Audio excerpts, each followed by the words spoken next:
Merci beaucoup, Sylvie. C'est un plaisir pour moi d'être ici aujourd'hui et de vous présenter un peu ce qu'est la recherche fondamentale sur la maladie Alzheimer, puis de vous présenter aussi les efforts que les Québécois font dans ce domaine qui est quand même de fine pointe, puis qui avance petit à petit, puis qui peut-être un jour nous permettra d'avoir un traitement pour cette maladie.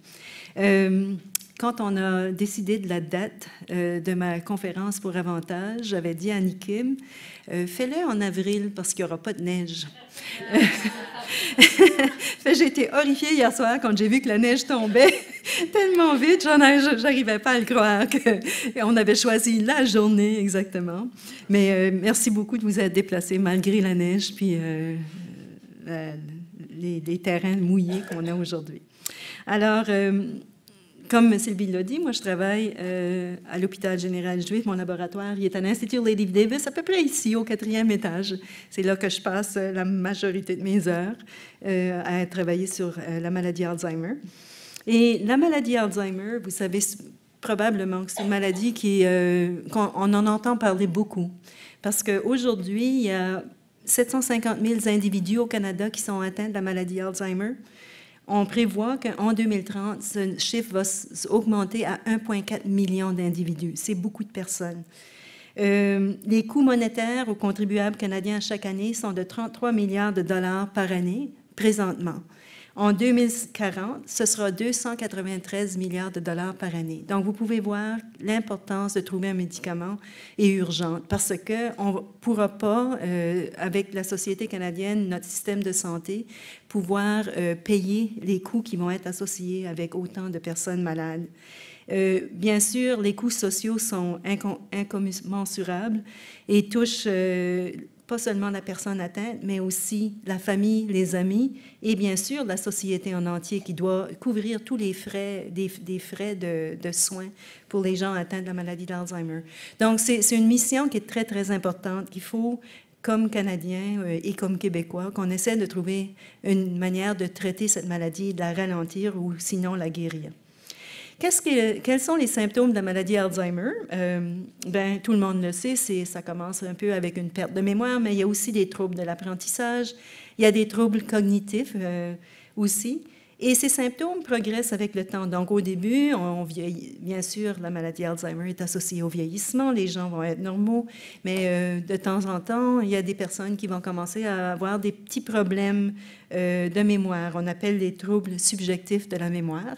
Puis ça peut rester là ou ça peut évoluer à des troubles légers de la mémoire qui sont identifiés comme des problèmes, mais pas une maladie Alzheimer comme telle. Les gens qui ont les troubles légers de la mémoire, là, qui sont rendus à ce stade-là, peuvent rester là aussi, puis peut-être on peut même les guérir parce que ça dépend de la raison pourquoi ils ont des troubles légers de la mémoire. C'est pas toujours une maladie Alzheimer, mais si c'est la maladie Alzheimer, ce qui va arriver, c'est que là, ils vont développer de plus en plus de symptômes, puis ça va devenir ce qu'on appelle des troubles légers de la maladie Alzheimer, ou une maladie Alzheimer au début de la maladie. Et ça, par après, cette maladie progresse pour devenir une maladie plutôt modérée qui devient de plus en plus exigeante en termes de fonctionnement à chaque jour. Et bien sûr, à la fin, une maladie très sévère qui rend la personne presque incapable de fonctionner. Et les gens y meurent éventuellement, souvent dû à une pneumonie parce qu'ils sont dans un lit, ils ne bougent pas beaucoup, puis ils souffrent de problèmes d'infection. Quelles sont les personnes qui sont atteintes normalement par la maladie Alzheimer? À 65 ans, c'est 1 personne sur 9. Hein, c'est 11 % de la population de 65 ans et plus qui est affectée par cette maladie. Donc, c'est beaucoup de personnes. C'est un peu plus fréquent à cet âge-là chez les femmes que chez les hommes. Donc, chez les femmes, ce chiffre augmente à 16 %. Et à 85 ans, c'est 1 personne sur 3. Donc, à peu près 32 % de la population de 85 ans et plus a la maladie Alzheimer. Donc, c'est beaucoup de gens. Les causes de cette maladie. Qu'est-ce qui fait que les gens ont la maladie Alzheimer? On aimerait bien savoir exactement pourquoi, mais on ne le sait pas vraiment. On sait qu'il y a 2 sortes de maladies Alzheimer. Il y a une qu'on peut appeler héréditaire ou familiale, puis il y a une maladie sporadique. La maladie héréditaire, c'est une maladie qui est très, très rare. Ça représente moins de 5% de tous les cas de la maladie Alzheimer. Donc, il y a très peu de gens qui ont cette maladie. C'est à peu près 200 familles à travers le monde qui ont cette maladie. En fait, des gènes qu'on a découverts associés à cette maladie où il y avait des mutations, donc le gène de la protéine précurseur de l'amyloïde et la présénéline 1, ont été identifiés grâce à des familles québécoises près du lac Saint-Jean qui souffraient de cette maladie. Puis il y a eu des banques d'ADN de collectés, puis qui ont été à Harvard aux États-Unis. Et c'est avec ces banques-là qu'on a réussi à identifier des gènes qui étaient mutés et qui causaient la maladie Alzheimer dans ces familles très rares. Donc, il y a 3 gènes, la protéine précurseur de l'amyloïde, la présénéline 1 puis la présénéline 2. Donc, les Canadiens ont déjà contribué beaucoup parce que ces gènes ont été découverts par le grand chercheur Peter St. George Hislop, qui est présentement à Toronto, mais qui était, quand il a fait ses découvertes, à Toronto pour celle-là, puis à Harvard pour celle-là, puis à Toronto pour celle-là. Et la technique qui a été utilisée pour découvrir l'association entre un gène et une maladie familiale a été découverte par James Gazella, qui est un Canadien aussi, mais qui travaille à Harvard. Donc, on peut dire que nos Canadiens ont quand même déjà contribué beaucoup à trouver les causes de la maladie Alzheimer. Il y a aussi le gène de l'apolipoprotéine qu'on appelle l'ApoE4, qui est pas un gène qui va causer la maladie Alzheimer, mais qui peut augmenter le risque de la maladie Alzheimer. Et encore une fois, on a des Canadiens associés à cette découverte, le docteur Gilles Poirier de l'hôpital Douglas de McGill, et il y avait aussi Alan Roses des États-Unis qui ont fait un peu la découverte en même temps. Donc, on sait que ces gènes-là, l'ApoE4, la protéine précurseur d'amyloïde, la présénéline 1, la présénéline 2, s'il y a une mutation dans ces gènes, bien, soit que ça cause la maladie Alzheimer ou ça augmente le risque. Et la personne qui est atteinte par une maladie familiale a une chance sur 2 de transmettre la maladie à son enfant. Donc, chaque enfant qui va naître a 50% de chance d'avoir la maladie Alzheimer, ce qui est beaucoup. Et on peut détecter cette maladie avec un simple test sanguin où on fait une séquence de l'ADN, puis on peut voir si les gènes sont normaux ou s'il y a une mutation. Donc, c'est facile à déceler. Malheureusement, on n'a pas encore de traitement pour cette maladie.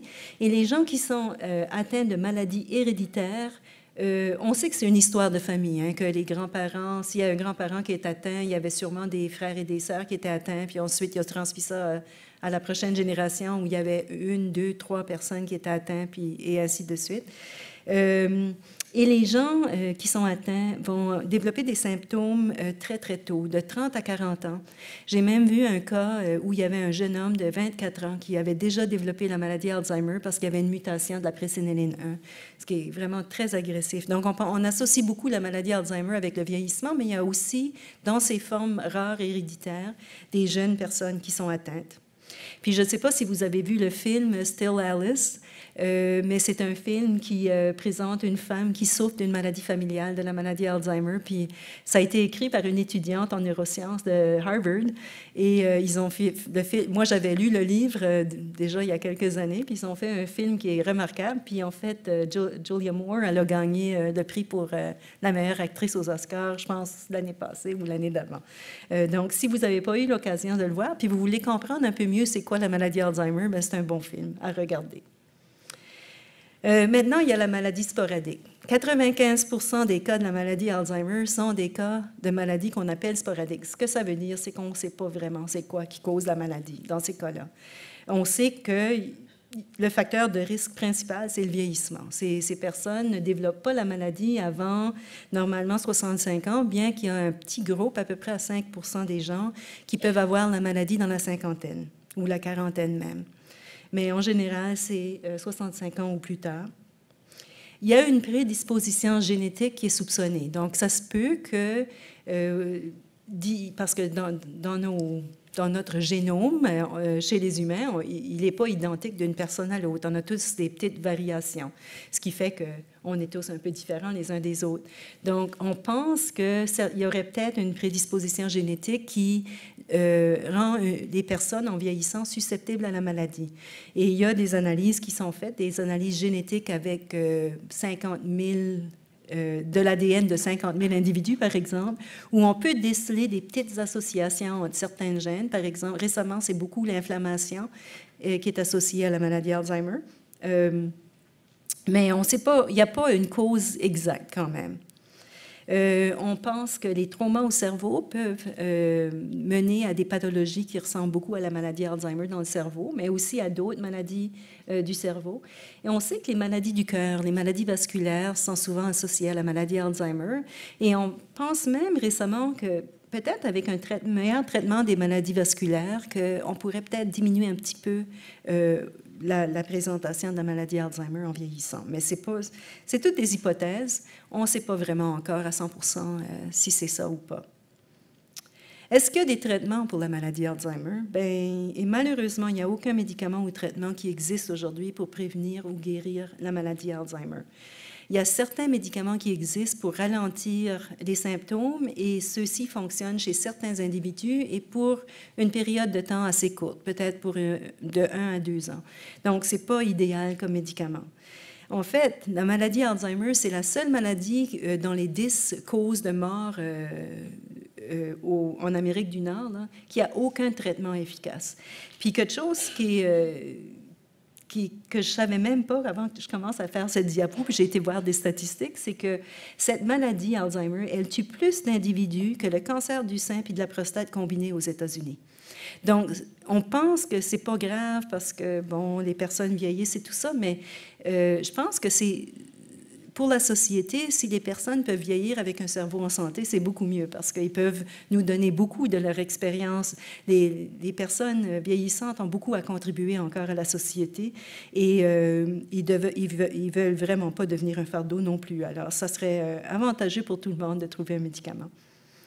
Bien sûr, la maladie Alzheimer, c'est une maladie du cerveau. Vous le savez, le cerveau, c'est l'ordinateur central du corps humain. C'est lui qui décide tout, qui contrôle tout. Il contrôle le battement de cœur, puis il va contrôler si je décide de faire ça avec ma main, c'est mon cerveau qui a dit à ma main de faire ça. Puis il répond à tous les stimuli qu'on a tous les jours. Puis donc, c'est notre ordinateur central. Et ce qu'il y a de spécial, c'est que c'est sûr, même les animaux aussi ont leur cerveau, puis ils ont leur ordinateur central. Mais ce qui différencie l'humain de l'animal, c'est le fait que le cerveau humain, il y a des fonctions cognitives beaucoup plus avancées, beaucoup plus spécialisées. Il faut qu'il profite de sa mémoire, de son habilité d'apprendre, de ses déductions pour continuer à faire évoluer la société et le monde. Alors, au contraire des animaux qui servent beaucoup de leur cerveau plutôt pour chercher de la nourriture, puis se reproduire, tandis que nous, les humains, on a des fonctions plus avancées. C'est pour ça que c'est très, très difficile de comprendre ce qui se passe dans un cerveau humain, Alzheimer, en utilisant des modèles de souris, par exemple, pour l'étude. Parce que les souris, ils ne font pas ce que l'humain fait. Mais c'est très, très difficile d'étudier un cerveau humain. Premièrement, c'est l'organe le moins connu, compris du corps humain. Et deuxièmement, c'est l'organe le plus complexe du corps humain aussi. Alors, c'est un des grands défis des années du siècle, je pense, c'est de comprendre le cerveau. Et je me rappelle, j'ai eu une étudiante au doctorat dans mon labo qui avait posé la question, est-ce que le cerveau humain va arriver à comprendre le fonctionnement du cerveau humain? Donc, je veux dire, on va y être assez intelligent pour vraiment pouvoir comprendre le cerveau. C'était son sujet de thèse. Alors, qu'est-ce qui se passe? On connaît quand même des choses sur l'Alzheimer. Qu'est-ce qui se passe dans les cerveaux qui ont la maladie Alzheimer? Bien, ici, je vous montre un cerveau qu'on a prélevé après une autopsie, après la mort du sujet. Ce sujet était normal. On voit un cerveau. Ce cerveau pèse à peu près 1500 grammes. Il est bien dodu. Toutes les régions de ce cerveau sont importantes pour le fonctionnement. Et dans un cas Alzheimer, on a un cerveau qui est tout rabougri puis rétréci. On appelle ça de l'atrophie. Il y a des cerveaux Alzheimer à la mort qui pèsent que 750 grammes, donc la moitié. On a perdu la moitié de la masse du cerveau, donc ce n'est pas étonnant que le patient ou le sujet n'arrive pas à fonctionner. Si on coupe, on fait une coupe transversale à travers du cerveau, c'est ce qu'on voit dans un cerveau normal. Regardez à côté le cerveau Alzheimer, on voit ici, il y a des ventricules où il y a du liquide qui est très important pour baigner le cerveau. On voit que c'est bien agrandi. Ici, c'est des régions impliquées dans la mémoire, ils sont toutes rétrécies. C'est pas nécessairement un manque de tissu, mais c'est de l'atrophie, donc un rétrécissement des tissus. Et qui commence assez tôt dans la maladie Alzheimer, peut-être même un point où c'est présymptomatique. Donc, vous voyez ici le cerveau encore qui est coupé à travers, là. Puis j'ai indiqué 2 régions qui sont impliquées dans la mémoire. Cette région-ci est impliquée dans le langage. Cette moitié-là, c'est le cerveau Alzheimer. On voit bien que la partie est beaucoup plus petite pour le langage, pour la mémoire, et c'est pour ça probablement que les gens ont des déficits dans ces fonctions. Qu'est-ce qu'on voit si on va encore plus petit? Alors là, ce que je vous ai montré, c'était simplement des coupes. Je pourrais vous les montrer ici sur le banc de laboratoire, mais qu'est-ce qui se passe quand on va regarder au niveau microscopique dans les cerveaux? Bien, on voit des pathologies qui définissent en fait la maladie Alzheimer. Il y en a 4 grandes pathologies. Il y a les plaques amyloïdes, il y a les enchevêtrements neurofibrillaires, puis inquiétez-vous pas, je ne vous testerai pas là-dessus après. Là. C'est un grand nom. Il y a de la dégénérescence, donc neurodégénérescence, la perte de neurones, et il y a de l'inflammation. Donc ça, c'est les 4 choses, les 4 pathologies qu'on va voir en regardant un cerveau sous le microscope, puis je vais vous montrer des exemples de ce que c'est. Mais avant, je vais vous expliquer que le cerveau humain, là, au niveau microscopique, il est composé d'à peu près 100 milliards de neurones. Et ces neurones, c'est des cellules qui sont extrêmement spécialisées dans la communication et le traitement d'informations. Et ici, on a l'exemple d'un neurone qui communique avec un autre neurone par ce qu'on appelle une synapse. Le neurone qui veut envoyer un message relâche des petites vésicules qu'on appelle des neurotransmetteurs. Ça, c'est pris par le neurone adjacent qui, lui, continue le message. C'est comme ça que la communication se fait de cellule à cellule. C'est un petit peu, pour vous donner un exemple, comme une rallonge électrique. Ici, ça serait la synapse. Puis vous pouvez voir que quand c'est déconnecté, bien, il n'y a pas de message qui passe. Hein? Et puis si on coupe la corde ici, bien, il n'y a pas de message qui va passer non plus. C'est la même chose avec les neurones. Et la dégénérescence neuronale, c'est un des items très, très importants de la maladie Alzheimer. Peut-être celui qui s'associe le plus à la perte de cognition et la perte de mémoire, plus que les autres pathologies. Et pourtant, pendant longtemps, on a ignoré l'étude de l'activité synaptique et de la dégénérescence dans le cerveau humain, surtout parce que c'est très, très difficile à étudier. Mais de plus en plus récemment, les gens se concentrent sur ça parce qu'on pense peut-être que c'est là qu'on va pouvoir trouver des remèdes contre la maladie Alzheimer. Alors, je vous donne un exemple. Dans mon laboratoire, on cultive des neurones humains. On le fait à partir de cerveaux fœtaux. Et ici, je vous montre un neurone humain. Il y en a 1, 2, 3. On les a colorés, on les a injectés avec une protéine fluorescente pour pouvoir colorer toutes les parties du neurone. On voit ici le corps cellulaire. Et il y a une axone, la rallonge un peu, que je vous ai montré tantôt, qui se finit en synapse. Puis quand ce neurone dégénère, bien, voici ce qu'on voit à la place. Les protéines fluorescentes, là, au lieu d'être distribuées de façon homogène partout, bien, ils sont agglomérés en petites perles qu'on voit ici. Et lorsque la cellule est dans cet état-là, c'est clair que la cellule ne fonctionne pas correctement. Et le défi de la recherche fondamentale, c'est de comprendre qu'est-ce qui fait qu'une neurone part de ça, puis elle s'en va vers ça. Une fois qu'on aura compris ça, on pourra peut-être commencer à trouver des remèdes pour empêcher cette dégénérescence. Les plaques amyloïdes, c'est peut-être la pathologie qui a été le plus étudiée durant les derniers 20 à 30 ans. Qu'est-ce que c'est des plaques amyloïdes? Bien, c'est un dépôt d'un tout petit peptide, c'est comme une petite protéine, qui est appelée l'amyloïde et qui se présente dans le cerveau. Ici, par exemple, c'est une coupe de cerveau qu'on a regardée sous le microscope. Puis vous voyez ces dépôts bruns, là, ronds, bien ça, c'est des dépôts de plaques amyloïdes. C'est pas du tout normal. Normalement, un cerveau ne devrait pas avoir ça. On voit aussi des fois dans certains cerveaux des dépôts qui sont moins denses, qui sont plus le début peut-être des plaques. Puis on voit aussi des colorations dans les neurites qui se présentent un peu comme des fils dans le cerveau. Et ça nous indique clairement que quand il y a cette pathologie amyloïde dans les cerveaux, surtout dans certaines régions du cerveau, on sait que c'est une maladie, probablement une maladie Alzheimer. La deuxième pathologie, c'est celle des enchevêtrements neurofibrillaires. C'est au contraire des plaques amyloïdes où le dépôt se fait à l'extérieur des cellules. Ici, on a un problème à l'intérieur du neurone. Et c'est causé par une protéine qu'on appelle la protéine Tau. Et cette protéine commence à fabriquer des filaments, puis elle s'agrège, puis elle fait des agrégats qui ressemblent un peu à des larmes. Donc, on peut dire que dans la maladie Alzheimer, même le cerveau pleure des larmes. Et aussi des dégénérescences dans les neurites. Et ces pathologies-là, encore une fois, sont présentes dans la maladie Alzheimer dans des régions très, très spécifiques du cerveau. Ça commence, celle-ci, dans la région qui est impliquée dans la mémoire. Donc, c'est pour ça que quand on commence à avoir des problèmes de mémoire, il y a possiblement déjà de la pathologie Alzheimer.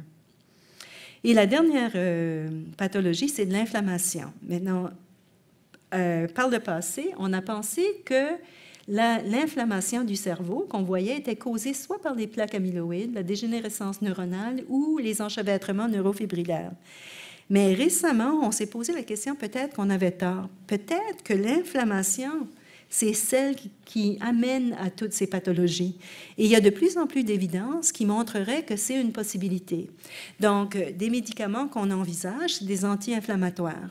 Par exemple, à l'Université McGill, à l'hôpital Douglas, il y a le docteur John Breitner qui a commencé une étude préclinique chez des personnes d'à peu près 60 ans qui n'ont pas la maladie Alzheimer, mais qui ont un parent qui avait été atteint de la maladie Alzheimer, donc ils sont un petit peu plus à risque.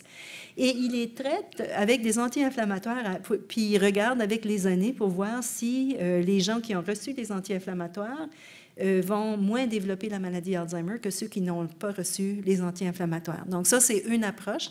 Il y en a beaucoup d'autres à travers le monde.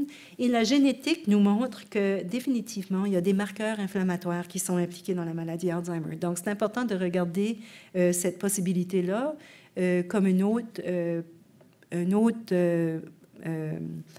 chemin vers la découverte d'un médicament contre la maladie Alzheimer. Alors, quand est-ce qu'on devrait traiter cette maladie Alzheimer? Bien, c'est clair que si on attend que le cerveau ressemble à ça, ça va peut-être être trop tard. Ça va peut-être être très difficile de réverser la maladie. Donc, moi, je pense que l'important, c'est d'empêcher la progression du cerveau vers ce cerveau malade. Et c'est à cette étape-là qu'on pourrait le mieux arrêter la maladie Alzheimer. Qu'est-ce qu'on doit faire pour trouver un médicament efficace contre cette maladie Alzheimer exactement? Bien, la première chose, c'est qu'il faut identifier de façon précoce la maladie. Il faut être capable de dire, ce cerveau-là, même s'il a l'air à peu près normal, mais il y a déjà des premiers signes de la maladie Alzheimer. Et ça se fait par des études très, très poussées. Il faut caractériser de façon très précise la maladie. Il faut que on sache si, quand un sujet se présente chez un médecin, est-ce que, parce qu'il y a des problèmes de mémoire, est-ce que c'est absolument une maladie Alzheimer ou est-ce qu'il pourrait y avoir différentes maladies du cerveau qui donnent tous des problèmes de mémoire qui ressemblent à la maladie Alzheimer? Ça, c'est important parce que si on veut traiter la maladie, il faut connaître exactement le mécanisme de ce qui se produit dans le cerveau pour pouvoir traiter de façon efficace la maladie. On se pose des questions, est-ce qu'il existe des comorbidités? Est-ce qu'il y a une maladie associée à la maladie Alzheimer ou une maladie qui va augmenter le risque de la maladie Alzheimer, comme on pense aux maladies vasculaires, par exemple? Est-ce qu'il existe différents types de démence qui sont reliés au vieillissement et qui sont toutes classées dans un groupe comme maladie Alzheimer, mais en fait, ça représente plusieurs différentes maladies et on peut juste le savoir si on peut regarder le cerveau à la fin et voir les pathologies et voir les régions du cerveau qui sont atteintes. Et de cette manière, on peut dire, après la mort du sujet, bien sûr, que oui, il y avait une maladie Alzheimer ou non, il y avait quelque chose qui donnait les mêmes symptômes, mais quand on regarde dans le cerveau, ce n'est pas du tout une maladie Alzheimer. Est-ce qu'il y a différentes causes qui peuvent mener à la même maladie? Parce qu'on parle de trauma au cerveau, il y a des gens qui ont pensé à un moment donné que c'était l'aluminium dans l'eau qui causait la maladie Alzheimer. Maintenant, on sait que ce n'est pas vrai. Il y a des gens qui cherchent une cause, mais ce n'est peut-être pas obligatoirement une cause, c'est peut-être plusieurs causes qui rend les neurones susceptibles à la dégénérescence reliée au vieillissement. Et est-ce qu'il y a des personnes qui, même avec la même cause, vont être résistantes à la maladie, tandis que d'autres seraient susceptibles à la maladie? Donc ça, c'est toutes les questions qu'il faut répondre pour vraiment être capable de trouver un médicament efficace contre la maladie Alzheimer. Il faut surtout qu'on caractérise de façon précise l'événement déclencheur de la maladie.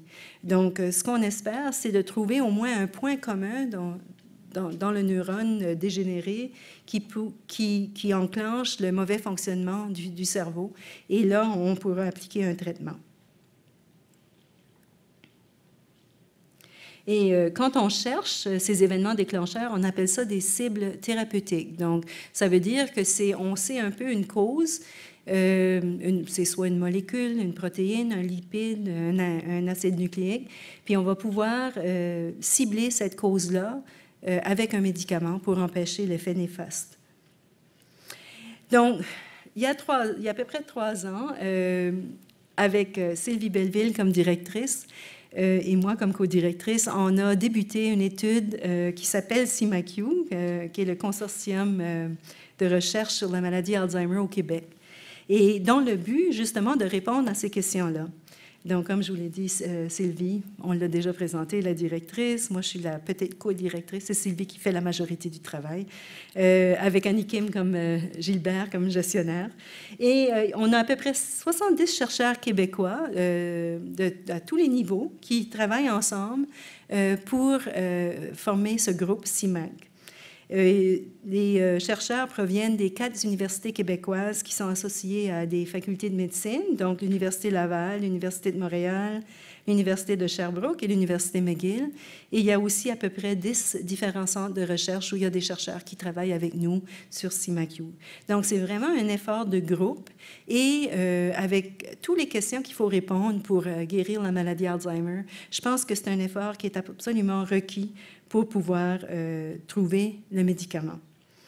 Le but, bien sûr, de CIMAQ au début, c'était pas de trouver le médicament comme tel, parce que ça peut prendre des années, mais c'était au moins d'établir une infrastructure de recherche pour donner aux chercheurs les outils qu'ils ont besoin pour identifier la cause et des médicaments contre la maladie Alzheimer. Donc, mais en même temps, on va utiliser les données qu'on a acquises pour identifier de façon précoce la maladie Alzheimer, si on peut, et aussi identifier des nouvelles cibles thérapeutiques de la maladie Alzheimer. Alors, comment on fait ça? Bien, on a créé une cohorte de 350 individus. Je pense que jusque-là, on a à peu près la moitié des individus qui ont été déjà examinés, qui ont passé à travers l'étude. On recrute des sujets qui sont normaux, donc qui n'ont aucun problème cognitif ou de mémoire. On recrute aussi des gens qui pensent qu'ils ont des troubles cognitifs subjectifs. Ça veut dire qu'ils pensent que peut-être qu'ils sont moins bons qu'ils étaient avant, mais ils ne savent pas vraiment. Puis en les étudiant, on peut déterminer lesquels qui vont peut-être avoir des troubles légers de la mémoire, mais pré-Alzheimer. Donc, ça, c'est un troisième groupe où ces gens ont clairement des petits problèmes légers de la mémoire ou de la cognition, mais ils ne sont pas encore au stade de la maladie Alzheimer. Et finalement, on recrute aussi des gens qui ont la maladie Alzheimer pour groupe de comparaison. L'idée, c'est qu'on arrive à identifier lesquels de ces gens ici qui vont développer la maladie Alzheimer, parce que c'est ceux qui devraient aussi être traités avec des médicaments. Alors, comme je vous ai dit, il y a une grande équipe. Il y a plusieurs sous-groupes. L'évaluation clinique, c'est fait par les co-directeurs Dr. Marie-Jeanne Kergoat de l'Université de Montréal et ici à l'IUGM, et Dr. Serge Gauthier de l'Université McGill et de l'hôpital Douglas. Eux, ils établissent le protocole pour la première évaluation des participants. Ils vont faire un profil de santé, par exemple. Ils vont faire un profil cognitif léger. Ils vont évaluer les facteurs d'inclusion et d'exclusion. Donc, par exemple, si quelqu'un a de l'épilepsie, on ne veut peut-être pas mettre cette personne dans l'étude parce que ça pourrait avoir ça pourrait causer des conflits avec les autres informations qui sont nécessaires pour arriver à nos fins. Donc, on exclut quelques personnes comme ça. Il faut qu'il y ait un consentement éthique, donc il faut que les sujets qui participent soient bien conscients de dans quoi ils s'engagent et qu'ils sont d'accord avec tout ça. Donc, l'évaluation clinique, finalement, finit par faire le choix des participants. Puis Anne Morinville, qui est ici la coordinatrice clinique, elle est assise là à côté d'Annie Kim, et c'est elle qui fait une grosse partie du travail en appelant tout le monde à la maison pour voir s'ils veulent participer dans l'étude, puis en faisant un screening précoce. Une fois que l'évaluation clinique est faite, bien, on fait aussi de la neuroimagerie dans certains individus, pas sur tous, parce que le coût est faramineux pour ces études-là, donc ça nous empêche de le faire sur les 350 sujets, mais on le fait sur un sous-groupe. Et le directeur, c'est Simon Duchesne, qui est de l'Université Laval. Et ce qu'on demande aux gens de faire, c'est de passer un examen de tomographie par émission de positron. Ça, c'est des études qui sont très de pointe récemment et qui sont très importantes parce qu'on peut regarder le cerveau vivant d'une personne vivante. Et c'est fait ici, voici l'appareil de TEP qu'on appelle, où la personne va être injectée avec une petite molécule qui va se lier à de la pathologie au cerveau, par exemple l'amyloïde. Et cet appareil va faire l'imagerie du cerveau pendant que la personne est encore vivante.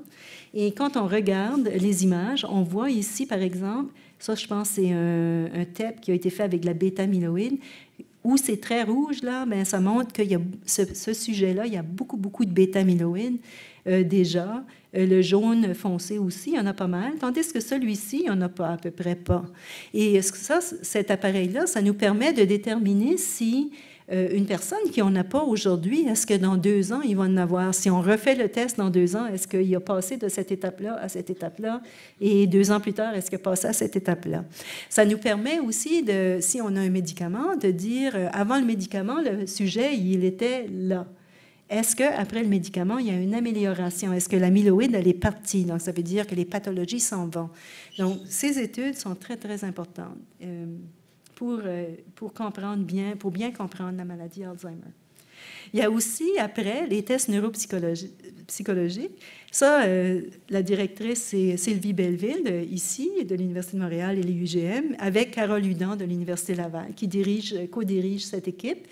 Ce qu'ils font, eux, c'est ils ont une manière très non-invasive de déterminer et de quantifier le fonctionnement du cerveau et de comparer avec d'autres personnes du même âge. Donc, ils sont capables de poser des tests quand même assez simples. Hein. Vous regardez ici, je pense que ça, c'est le sujet, puis ça, c'est l'examinatrice et le sujet doit faire à peu près la même chose, si j'ai bien compris,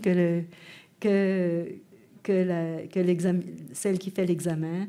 Il pose des questions comme est-ce que ces 2 lignes-là sont parallèles quand on compare celle-là avec celle-là? Est-ce que ces objets existent vraiment? On compare ça. Donc, vous savez, ça, c'est des tests très peu invasifs qui ne font pas de mal du tout, puis qui sont faits dans une très bonne atmosphère. Donc, mais qui nous permettent vraiment de déterminer si le cerveau il fonctionne complètement normalement ou est-ce qu'il est un petit peu moins bon que le groupe du même âge ou vraiment moins bon que le groupe du même âge. Puis ça nous donne énormément d'informations importantes parce que quand on regarde dans le sang ou dans le cerveau pour de la pathologie ou des biomarqueurs, bien, on a besoin de savoir le fonctionnement du cerveau. Donc ça, c'est la partie qui nous donne cette information. Après, il y a l'identification de biomarqueurs. Ça, c'est des marqueurs biologiques. Donc, moi, je suis la directrice de ce sous-groupe que je dirige avec 4 ou 5 autres personnes. Et ce qu'on fait, c'est qu'on prend des échantillons de sang de chacun des sujets de la cohorte. Et ces échantillons-là de sang sont séparés en sérum, en plasma, des globules rouges, des globules blancs, donc différents types de cellules. Qu'est-ce qu'on peut faire avec ça? Bien, par exemple, dans le sérum, dans le plasma, on peut étudier toutes les protéines d'une personne puis les comparer avec toutes les protéines d'une autre personne, ou bien même les lipides, qui sont les gras, ou l'ARN, qui est un acide nucléique. maintenant, il y a des technologies très, très avancées qui nous permettent de vraiment quantifier la quantité de protéines et identifier lesquelles protéines sont différentes.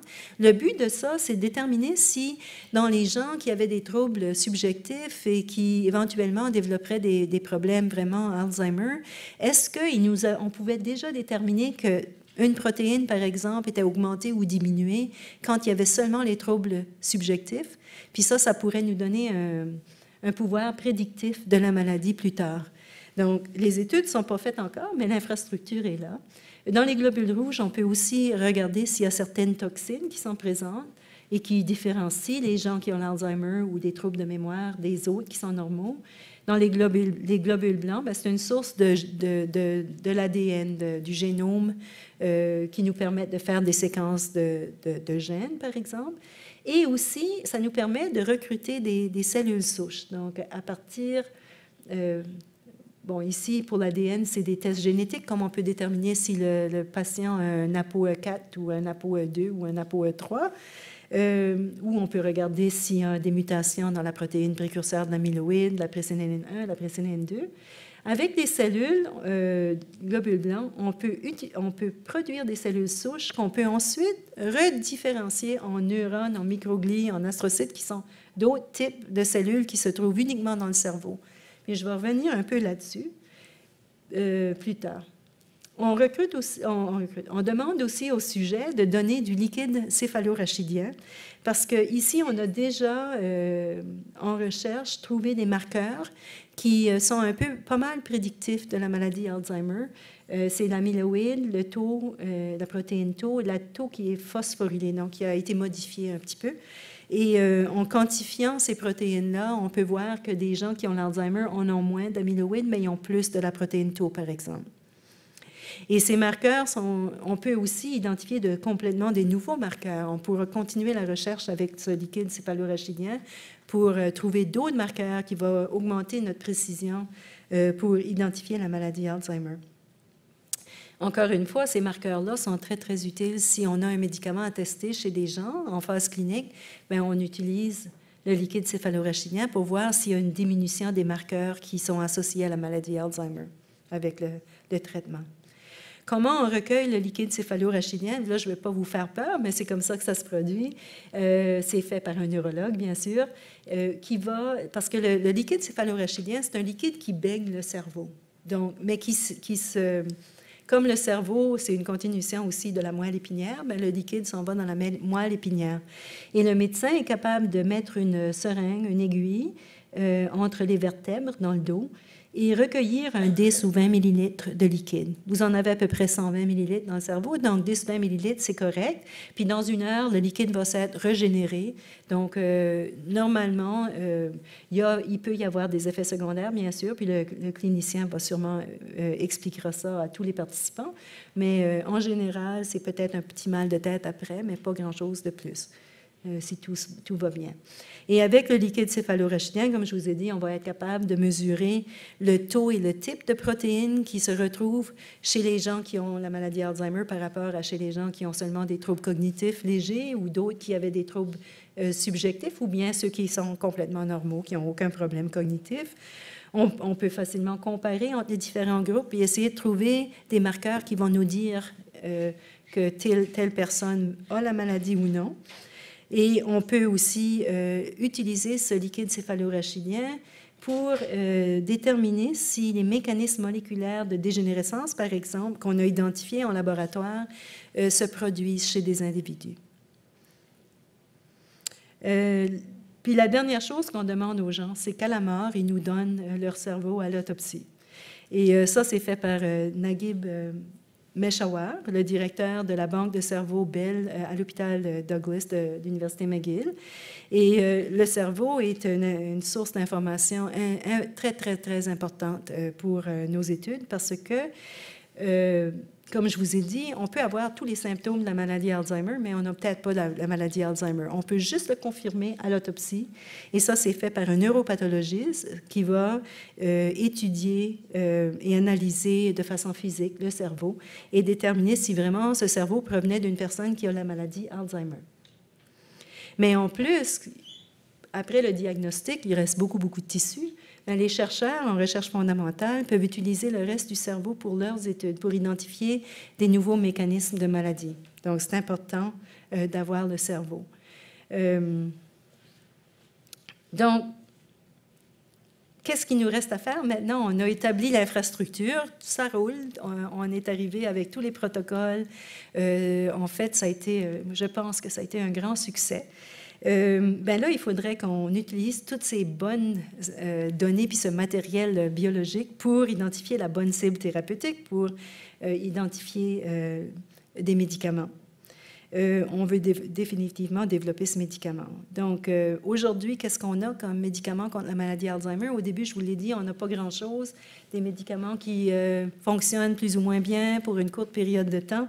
Un de ceux-là cible une protéine qu'on appelle l'acétylcholine. C'est une de ces neurotransmetteurs qui transmet la communication entre les neurones. Et c'est à peu près ça qu'on a comme médicament. Il y en a 4 différents types, et ils font à peu près toutes la même chose. Il y a un deuxième neurotransmetteur où il y a un médicament, mais c'est tout. En études cliniques, les chercheurs ont identifié une manière de diminuer l'amyloïde dans le cerveau, donc des anti-amyloïdes. Il y a même un vaccin qui enlève l'amyloïde du cerveau.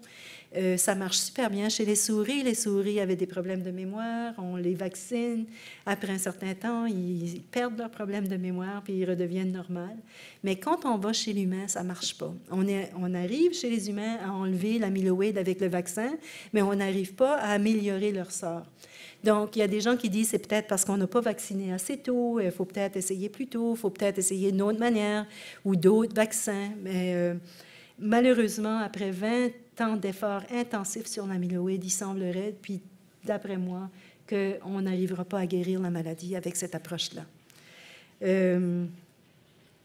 Il y a les anti-inflammatoires, comme l'étude de Dr. Breitner que je vous ai mentionnée tout à l'heure. Il y a une étude qui est très intéressante récemment, qui est déjà rendue en phase clinique très avancée, qui s'appelle le bleu de méthylène. Vous devez connaître ça, du bleu de méthylène. On l'utilisait pour traiter des infections de gorge, des bosses de fièvre qu'on disait chez nous, là. Et le bleu de méthylène, ça empêche l'agrégation de la protéine Tau dans les enchevêtrements neurofibrillaires. Ça fait aussi plein d'autres choses. Mais ils ont fait des phases cliniques chez les patients Alzheimer, puis il semblerait qu'il y a des résultats assez positifs. Donc, on attend les derniers résultats des phases cliniques pour voir est-ce que ça va être le prochain traitement qui a quand même des effets chez certains patients de la maladie Alzheimer. Et bien sûr, et ça c'est mon domaine de recherche, on essaie de trouver des inhibiteurs qui empêcheraient la dégénérescence des neurones dans le cerveau. Puis là, le défi, c'est comment on fait pour identifier les inhibiteurs de la dégénérescence, parce que c'est pas évident. Hein? On ne peut pas demander à quelqu'un de fournir des neurones, là, parce que vous en avez besoin de vos neurones. Alors, il n'y aurait pas de volontaire pour ça. Il y avait un certain temps où ils faisaient des biopsies du cerveau humain. Maintenant, on considère que c'est pas éthique, parce que même si on sait ce qui se passe dans le cerveau, on n'a aucun traitement. Donc, ça ne vaut pas la peine de causer plus de dommages au cerveau. Donc, on ne peut pas aller chercher les neurones du cerveau humain. Et pourtant, je vous ai dit, hein, le cerveau humain, il est unique. Puis c'est ces neurones-là qui dégénèrent. La maladie Alzheimer, elle ne se produit pas chez les animaux. Ça se produit juste chez les humains. Donc, c'est important d'étudier l'humain. Alors, on pourrait peut-être penser que peut-être le cerveau à l'autopsie, on pourrait prendre des neurones de ça, mais malheureusement, les neurones adultes dans les cerveaux, ils ne se cultivent pas, ils ne restent pas en vie. On n'est pas capable de faire rien avec. Ça fait qu'il faut trouver une autre manière. Ça fait que c'est là que les chercheurs en sont venus à trouver la méthode des cellules souches. Alors ici, c'est très simple. Comme je vous ai dit tout à l'heure, on peut prendre à tous les âges un échantillon de sang. De l'échantillon de sang, on purifie des cellules. Puis ces cellules-là, on les met dans un genre de soupe, là, on les baigne dans différents facteurs, qui fait qu'elles vont être reprogrammées pour arrêter d'être des cellules de sang, puis ils vont devenir des cellules souches qu'on appelle. Puis ces cellules-là, ils sont immortalisées. Donc, on peut maintenant immortaliser quelqu'un.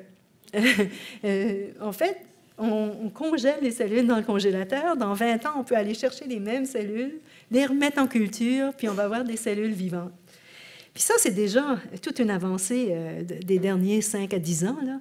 Mais en plus, on prend les cellules souches, on les baigne maintenant dans d'autres facteurs, un autre genre de soupe, là, qui va faire que ces cellules-là vont devenir des neurones. Ça fait que c'est vraiment incroyable. Là, on arrive maintenant à développer des neurones à partir des cellules du sang. On joue un petit peu à Dieu, moi, je trouve, parce qu'on prend des cellules qui étaient destinées à faire une fonction, puis on les rechange complètement, puis là, ils sont capables de faire la fonction de neurone. Puis, pour vous donner un exemple de ce que CIMAC a fait, puis ça a été fait par Anna Sofia Correa, qui est une associée de recherche à l'Université Laval, qui a fait tout ça. Ici, on voit bien, c'est des cellules souches d'une personne qui avait 68 ans, et elles ont été différenciées en neurones. Puis ce que vous voyez là avec les longues extensions en vert et en rouge, bien, c'est les neurones qu'on arrive à voir en culture. Puis là, on a des neurones humaines dans un plat de pétri dans le laboratoire. Là, on est capable de les étudier maintenant pour voir qu'est-ce qui se passe à l'intérieur de ces neurones-là.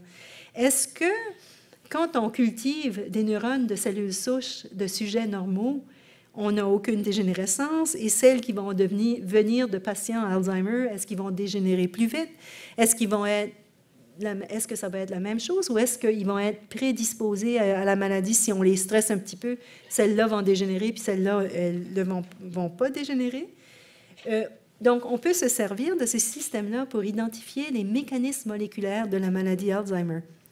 Et on espère que ça va nous permettre de faire des avancées à grands pas pour comprendre ce qui se passe dans le cerveau humain qui dégénère. En plus, ce modèle cellulaire-là va servir à développer des médicaments. Donc, par exemple, si on a de la dégénérescence chez les sujets Alzheimer, bien, on va pouvoir traiter avec différents médicaments qu'on peut tester, qu'on pourra en tester autant qu'on en veut, pour voir si on peut empêcher cette dégénérescence et rendre le neurone complètement normal. Donc, ces cellules souches vont peut-être nous permettre de vraiment mieux comprendre la maladie et d'arriver à un médicament. Je vais vous donner une diapositive, un genre de résumé sur les étapes de la recherche qui sont nécessaires, juste pour vous montrer ce que ça implique, parce que des fois, le public a l'impression qu'on donne à la recherche, puis il n'y a rien qui se passe. Mais c'est très, très complexe.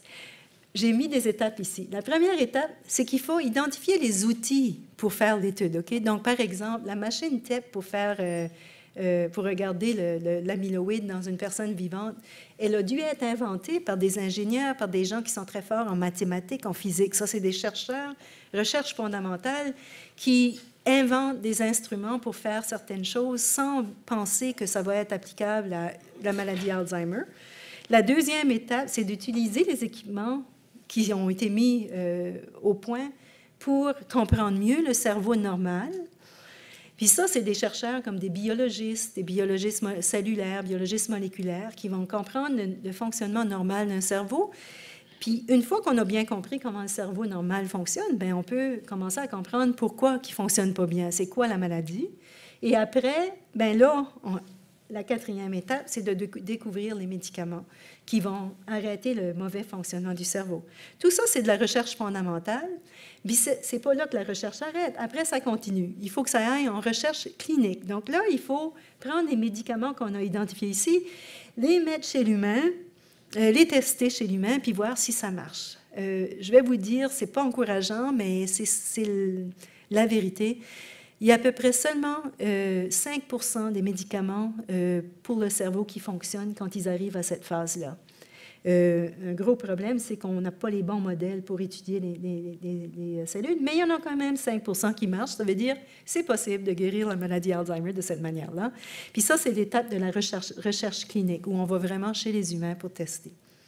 Donc, comme conclusion, je voudrais vous dire que CIMAQ, je pense, l'équipe CIMAQ a démontré sa détermination, sa compétence pour établir les ressources qui aideront la recherche biomédicale pour identifier les cibles précoces de la maladie Alzheimer et trouver des nouveaux traitements. Malheureusement, il y a un défi énorme cette année, c'est que la subvention qu'on a eue pour établir ça, qui était une grosse subvention donnée par le Fonds de recherche en santé du Québec avec Pfizer, la compagnie Pfizer, qui était de 2,5 millions pour 3 ans, bien, elle termine cette année.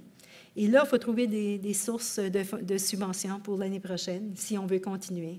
Ce serait vraiment dommage de perdre cette cohorte parce qu'on a maintenant toute l'infrastructure d'établie, on a les sujets, puis c'est important de continuer d'étudier les mêmes personnes à chaque 2 ans ou à chaque 3 ans pour voir la continuité.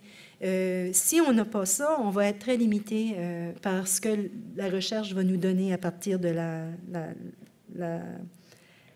la cohorte CIMAC.